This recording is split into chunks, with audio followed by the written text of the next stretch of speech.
Greetings, everyone. It is my favorite time of the month. It is the second session of an awesome two-part session of Being Ground at Work.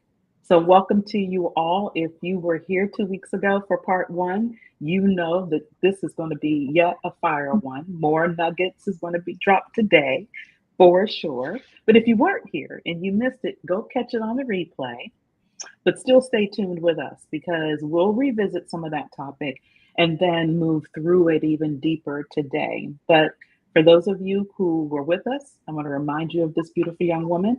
And those of you for the first time, I'm going to introduce you to Amanda Muhammad, who is an international mindfulness based stress management and psychologically safe consultant based in Dallas, Texas. She is currently pursuing her PhD in business psychology. She holds a master's in organizational leadership and a bachelor's degree in management and leadership. Amanda is a certified mindfulness trainer, compassion fatigue trainer, and a yoga instructor. Amanda is the founder of Mako Mindfulness, a boutique professional development company supporting schools and organizations globally. Through innovative training programs and resources, Mako Mindfulness equips employees with tools and strategies needed to better manage stress and foster psychological safety in the workplace.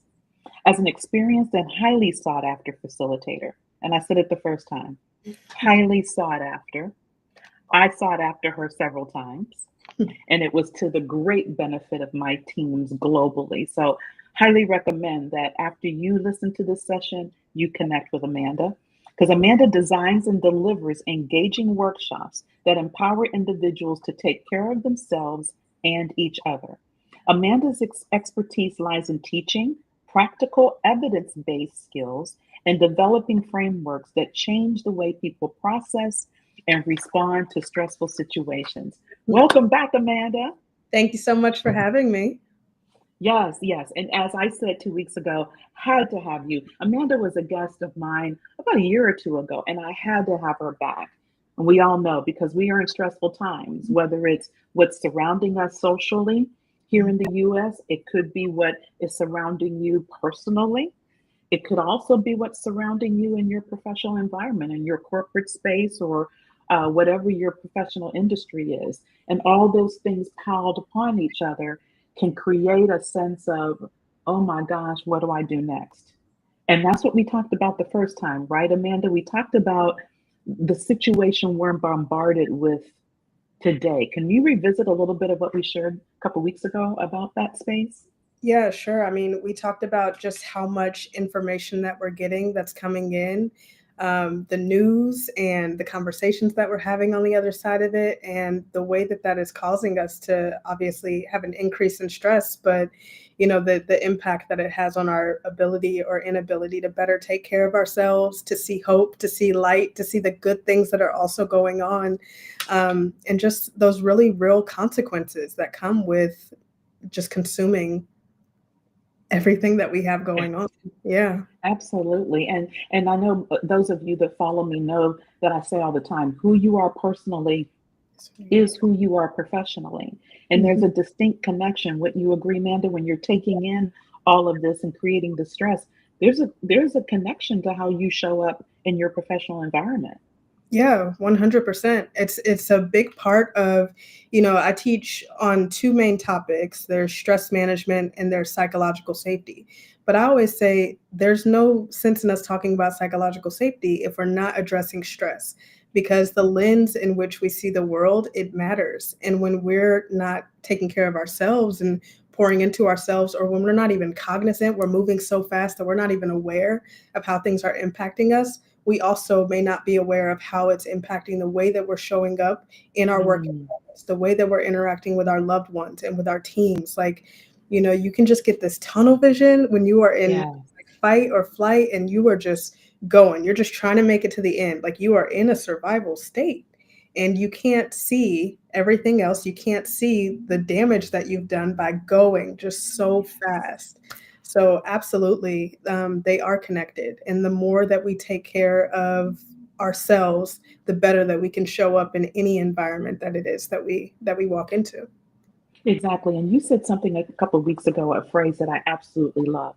You Mhm. said what you focus on expands. Mhm. So explain that again. Share that again, because that was wonderful when you said it. Yeah, I think this applies to anything, right?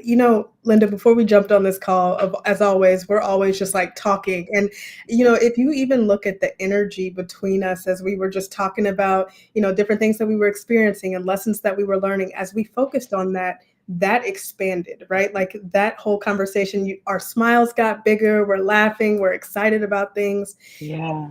No matter what it is, the more attention that we give something, the more that we get of that. And there's neuroscience behind that that shows that when we focus on something, that becomes what our mind continues to see more of, right? Like our reticular activator picks up on certain things. So one thing I know for sure is when I wake up in the morning and I look at the news and then I scroll on social media and I see more negative things, it's just my thoughts around that, they just grow and they get worse Mm, and they get worse. And then I have a conversation with a friend and we catch up on everything that happened in the news and it just gets bigger. And then, yeah. I go home and the doom just gets bigger, right? And it's the same thing on the other side. So on the other side of our conversation, I'm really excited. And then, then I leave here and I'm like, okay, I'm going to go work on this, and more excitement grows. And so where we put our energy and attention, it really does matter. And I think it's so important to know the power and the agency that we have to be Mm, intentional about the things that we pay attention to, knowing that they can ultimately expand. I'll add one more thing. In the main framework that I teach when I talk about stress management, we look at this brain behavior feedback cycle, right? And so you have stress that you may experience, and then you have the way that you respond to the stress that you experience. And then oftentimes, because of the way that you responded to that stress, like you take that into the next environment. So you have a project, it stresses you out, you procrastinate, that procrastination has you more stressed at work. Now you're stressed at work and you take it home. Now you're stressed at home, you bring it back into work. Again, this is what we're focusing on expanding, just wow. stuck in Yes. a cycle, right? And so it's all about when we notice ourselves going in a trajectory that we no longer want to be on, having tools in place to interrupt that cycle.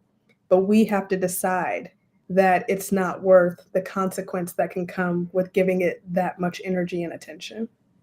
Yeah, and I think, oh my God, what you just said, I told you guys the nuggets here. What you just said is the decision that we have to make, right? It's Right. the awareness. And I know I shared in the first session the depression I was going through last year, and the fact that, first of all, I wasn't even aware I was depressed.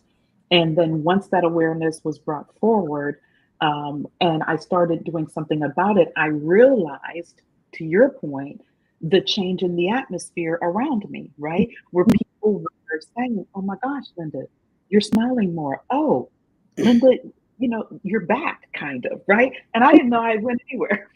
But to your point, Yeah. I was so focused. I was working hard. I was just, hey, I'm going to get through today. I'm going to get this done. I'm going to get this done. And then that sunk me into that depression even deeper. To your point, that negativity grew. I got sucked into that little hole and I lived there for several months, a good half Mhm. the year, until I sought help and Mhm. started coming out of that. And then when I was doing the work, to your point again, you, it expanded in the positive direction, Mhm. right? Mhm. And so I love what you just said, because it's the awareness. We have to be willing to be aware and to call a thing a thing. Like I like to say that, to call, I'm stressed, Mhm. right? So I'm not just working hard. And sometimes maybe that's the case, but I'm stressed. And so, Amanda, can you share a little bit more? Because I definitely want to get into the actionable tools, because that's what I love about doing these two-part sessions is we talk about the why first, and then we get to talk about the what and the how second. But before we get there, could you help a little bit around why we sometimes struggle in even the awareness, being willing to identify it? What are some of the struggles you think are around that? I think one of the largest struggles is that we're just moving too fast. Mm. Oftentimes, what can come up when you slow down can be really scary. Ooh. So if we stay, if we stay really busy, and just keep things in motion. You've got so many things that are on your plate. You don't have time to slow down. But what ends up happening is that's when you start dropping all of the plates, right? And so Yes. I think that would be what I would say is like one of the largest things is that we're just moving too Yeah. fast to really be in touch with what we're experiencing, right? So what ends up happening too when we're in that stress state, we're not connected to how things are actually making us feel. We're not connected to how we're responding to different things. We're just going through it so fast. We're not taking time to reflect. We're not taking time to really, dissect the things and why we chose to respond that way. And so, as we move into tools, that's definitely going to be one of my biggest things that I would say is finding ways to pause and slow down and really reflect on the outcomes that you're experiencing and get in alignment with what's going to give you the outcomes that you ultimately want versus Want. living in this cycle of what's handed to you, right? Like we kind of take it all in stride and this is just like this is what's supposed to happen, like we don't have any choice in it. Mm, Yeah. mm. And you said something so powerful because not only does it impact ourselves, we impact the people around us. Yeah. So whether it's your loved ones, your kids, your team members, the people that engage with you, and you don't even realize it at times, right? There's times when you don't, because you're so, to your point, Amanda, you're moving so fast. You're moving. And then I think you said something that I know I have experienced in my past. Because if you do slow down and recognize, if you take a minute to pause, you're like, well, okay, I wasn't ready to see that. Yeah. Okay, that scares me right there. You know what I'm saying? And I Mhm. think that's real. Yeah. But wouldn't you say, and now we're going to slide into the healing piece of this and some of the tools, wouldn't you say, though, that that fear and of recognizing the false evidence appearing real? I love that definition of fear, but that's kind of healthy, right? In the first step, wouldn't you say? Yeah, I think, that's a big part of it is even if it does feel uncomfortable, it's like recognizing the power in just like noticing where Yes. you are and the power of your system, how intelligent your system is to be trying to Oh my warn you gosh. of these signs. It's the same system that's going to help you survive if you're being chased down by a lion or, if a car jumps out in the middle of the road. Like that same system is the one that is trying to warn you and give you these signs. So I think slowing down and recognizing the intelligence, the wisdom that is in you and allowing yourself Mm. connect with that is extremely powerful. Yes, I mean beyond powerful, and yeah, it's because your body will tell you, your mind, your body, it will tell you. I mean, Mhm. and if you're a hard head, it'll Yeah. tell you in the biggest ways. You know No, what it I mean? absolutely will. Yeah. Yeah. And even, in a lot of my trainings, so with my stress management piece, obviously a big part of what I teach is mindfulness-based stress management. And a Mm, big part of that is recognizing that stress doesn't just live in your mind, it's also in your body. So when your neck mm, feels aches, when you're tense in your shoulders, when your belly is hurting every single time you go into a meeting or you have to go and talk to someone, your body will speak to you, but you have to slow down and get quiet enough to hear it. And when you mm, can connect to that, like there's just so much wisdom that's there that can also help you know how to move next. So you have to slow down enough to be able to hear it, but then beyond that, it's also being able to explore and know, okay, what actually works for me? Like I yes. know what tools work for me, and the same things that work for someone else may not work for somebody else. But I literally Right. keep a card on my desk that just reminds me when I'm in that moment to take that check in, these are the things that I know work for me. And I'll Wow. more than happy to share with you, but then I don't have to think about it. It's one less thing that I think about. Exactly. I It's know one exactly less thing. what calms me down, and then I can move into that next state and get strategic or whatever it is that I need to do so I can keep moving throughout my day. But when you're not in touch with yourself and when you don't know yourself, you don't know what you need, you're just going to be still just you're just out here floating, and it's very counterproductive. So. It's extremely counterproductive. And those of you that follow me probably have already got the connection. So you guys know that I focus on emotional intelligence and executive presence. Mhm. What did Amanda just talk about? Self awareness, Yeah. true self awareness. And I mean, this stuff is, when you peel back the onion of emotional intelligence, it's pretty deep. And if Mhm. you really want to have a high level of emotional intelligence. The self awareness is the first pillar, and truly knowing that you know who you are, the Mhm. triggers, why you're in this stressful situation, and what Amanda's going to share here as we move into those things that work for you to Mhm. deal with those triggers and to deal with stressful situations so that you don't continue to be counterproductive. Right. So let's get into some of those ideas because I mean this is so good, Amanda, and it's so necessary, right? And yes, are we in stressful times globally? Sure we are. But Mhm. I would say that this is something that is foundational, that we need at all times, this level of awareness around stress management and psychological safety. So why don't we kick off with some of the tools and methodologies that Okay. those of us that are listening in can see what works for them. Yeah, sure thing. So I know one of the things I've already mentioned, with this self-awareness piece and the slowing down, how do we do that? I would highly recommend doing things like mindfulness practices such as breathing exercises, but I also bring in breathing and stretching because like I said, your stress isn't just in your mind, it's also in your body. And so finding opportunities throughout the day, it doesn't have to take much time. But even just doing breathing exercises, whether that's breathing in for a count of four, breathing out for a count of four, listening to a 5 minute meditation, doing an 8 minute yoga break on YouTube between, a meeting. All of those things can be ways that you can begin to build your capacity to slow down and become more aware of how you feel. And so I would be more proactive than reactive, is what I always recommend, Mm, and just start putting those things in place, even when you especially when you're having a great day, so that when you have the hard day, you can default down to these patterns that your body knows works for you. So yeah, first thing is find ways to slow down. And that doesn't have to look like breathing exercises. I mean, it's easy because you're already doing it. So it's just asking you to do it just a little bit more intentionally. But I mean, I slow down when I color, when I paint, when I do yoga. Like there's a lot of you can do mindful walking, right? I even at this point on a good week, I carve out 2 days a week that I go to a meditation class and I skip the walking part. I sit for 40 minutes each time. So I do at least 80 minutes of silent seated meditation. And it has done wow, wonders for me. Nothing guided, just me there with my thoughts and allowing them to pass and bring them down.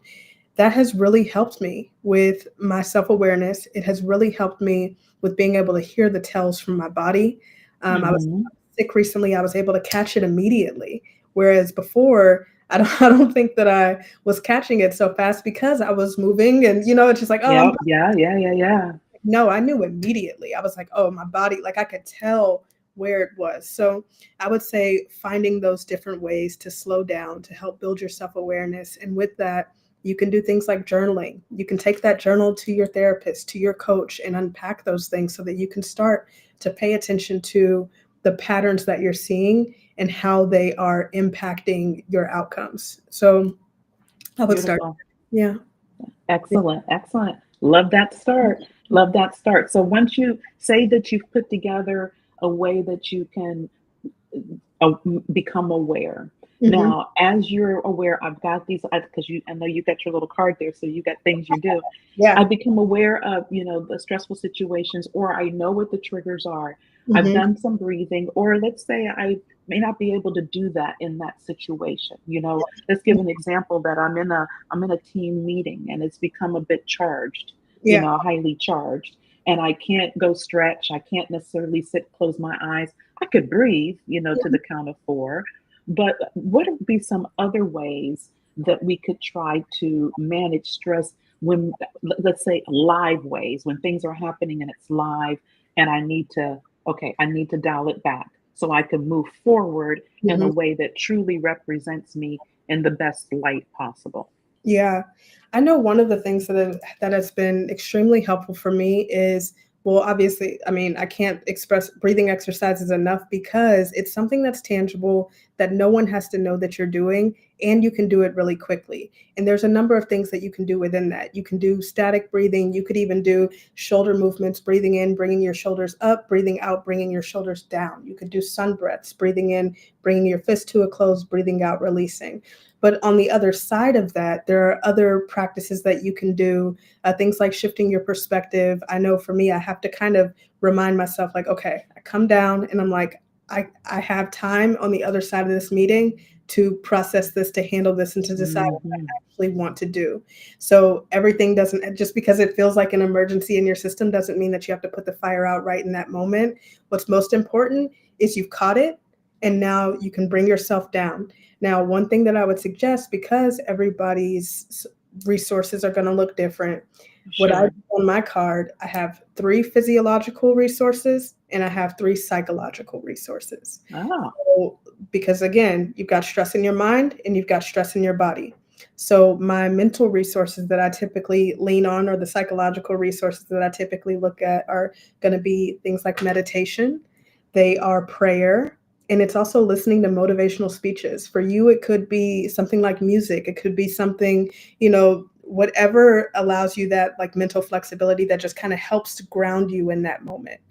And yes. then on the physical side, I love walking, I love dancing, I love yoga. So those are the things that I know. Like if I have the time and space, I can lean on those. And they all have varying amounts of time and resources. So maybe you don't have time to sit and go into your war room for prayer, but you have a prayer. I have all kinds of things that I have that sit on my desk in those moments where I can just kind of look at it quickly and get that gem, and I Yes. sit on the other side.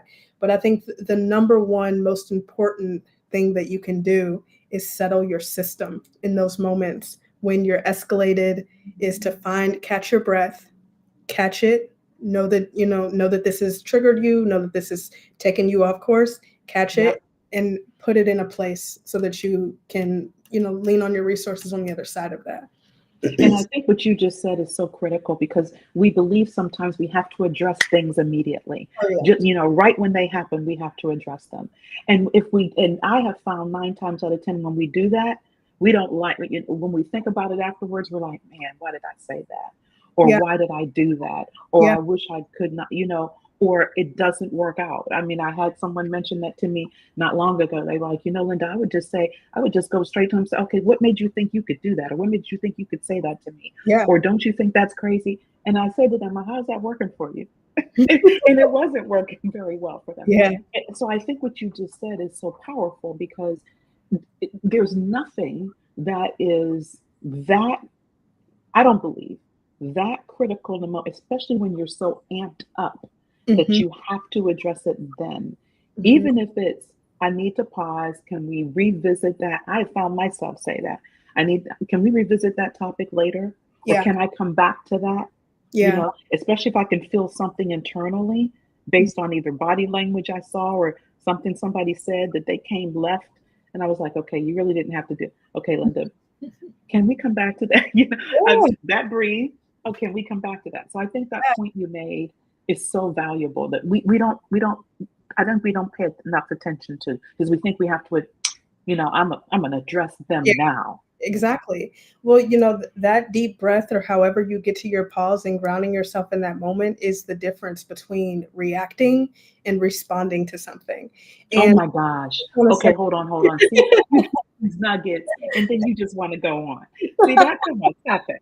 Okay, so the difference between reacting and responding. I love that you because have there is to, a difference. yes, and you have to give yourself that space. But this is also why when I talk about stress management, I talk about that proactive approach, because the thing is when you're in that moment, it's probably not the time where you're, like I said, you're not going to be able to go to your war room or do yoga Right. like when you're in the middle of the meeting. So it's about how you prepare yourself as you enter those rooms. Yes. How do you prepare yourself for the stress that it is inevitably going to happen?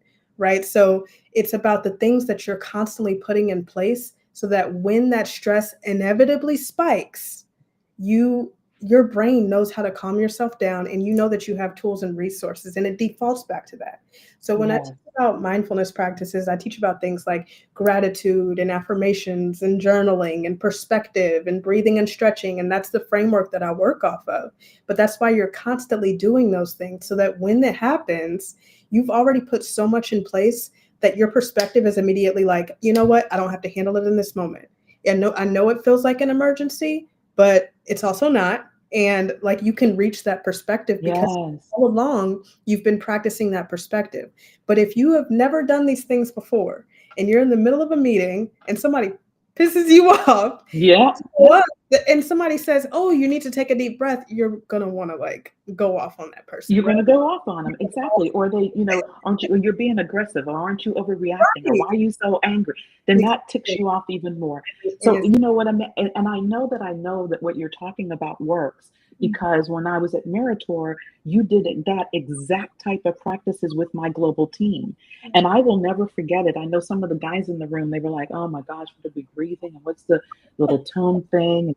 And then you would send the messages and emails. But I would tell you after well, first of all, at the end of the 2 or 3 days with you, I got messages from people, oh my gosh, Linda, I can see how this is going to change my life. But then it was like 90 days, 6 months later, because you would send the emails and they would, to your point, proactively create their mindfulness practices.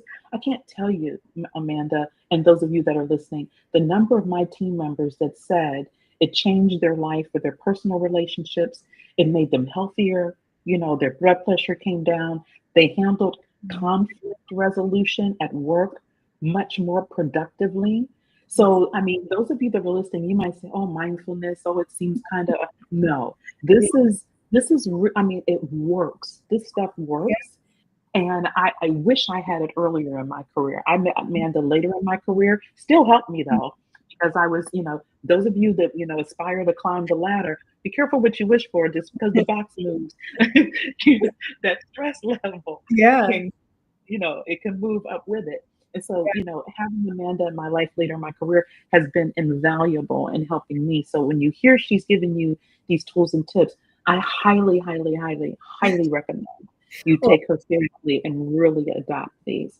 thank So, you. Amanda, we're going to be wrapping here in a few minutes. Is there any other methodologies or tools you wanted to add or any closing comments? And I want to make sure that people know how to connect with you too. Yeah, So, for sure. mm-hmm. There's so many things, and again, what I'm saying about being proactive is just making sure that you are actively building in resources for yourself throughout your days and throughout your weeks. Do not wait until it gets to the point where you're already overwhelmed to be trying to figure out what works for you. Like, start now. When you find, you have a little bit of space in your day, you take 5 minutes of that space and just start practicing those exercises that work for you. It can be as simple as, when you wake up in the morning, 3 things that you're grateful for. But also, don't sleep on the things that are a little, there's the things that you can do individually, but community is huge. Finding outlets for Mm, like creativity and your joy is big, because if all of your conversations are centered around the negative, the stuff you hate with work, the stuff you hate with your relationships, the stuff you hate with the government, like, it's, you can't let all of that be what consumes all of your conversations, because that's what's going to dominate your thoughts, right? yeah, So make yeah. room for your joy, for your creativity, for your faith, for your community. Have your boundaries in place. Boundaries are huge, and not Ooh, keeping everybody else out, but honor the boundaries with yourself. If you say that for your own mental well-being, you're not checking emails after 7, don't break that promise with yourself and check. mm, So making sure that you're keeping up with those things, and in the areas that really matter to you, because I know when we started, we were talking about, the news and how just heavy everything can be right now. So be mindful of what you're giving your time and attention to. And then if yes. it is something you're really passionate about, find ways to advocate in a dosage that is helpful to you, but that doesn't overextend you to the point where now you've got racial battle fatigue and compassion fatigue, and you can't even be sustainable for your own fight. Wow, So, yes, so yeah, good. continue to find Yes. ways, and then it can look a number of different ways. On any given week, I take dance classes, I go to meditation, I have my morning routines, I have prayer calls that I do with friends and family. Like, I'm constantly finding ways to add to that cup because when life inevitably lives and happens, you've got to Yes. have those resources and tools to fall back on, because that's the last thing you need on your plate when you're already overwhelmed, is to now figure out what you need to do. So Yes. be proactive. Yeah. Proactive. Proactive. Did you all hear? Be Proactive. proactive. Yeah. Yes. And intentional. And intentional. Yeah, for sure. And intentional. So Amanda, if someone wanted to connect with you, Yeah. learn more, or even engage in some of your offerings, the services, or like I did, bring you in front of their teams and Mhm. do some work with them, how do they get in touch with you? Well, I will say I'm extremely active on LinkedIn. If you're connected with me, you know that. So you can find me at any point there, and there's links to my website. You can visit makomindfulness.com/inquire to get on my calendar so that we can have a conversation and see if these resources are a good fit for you. But I'm always open to having a conversation and just love being a resource to give people a different way of thinking about stress management and psychological safety in the workplace. So you can find me, type Amanda Mohammed, LinkedIn, and I will be ready for you. Yes, and she's on LinkedIn. Yes, Yeah. she is. You can DM her there, and so Yeah. much value and content she provides on LinkedIn. I'm telling you, there is so much value in content. So you want to search her, you want to follow her, because Yeah, then you're going to hear and see more of this in her LinkedIn posts. for sure. Amanda Mohammed, my dear friend, love you to death. Well, Thank you so much of for course, being my guest this February. It was invaluable. Thank you so much. of And for course. those of you who joined us live, thank you so much for being with us. If you're catching this on the replay, I know you did not regret it and wished you could have been with us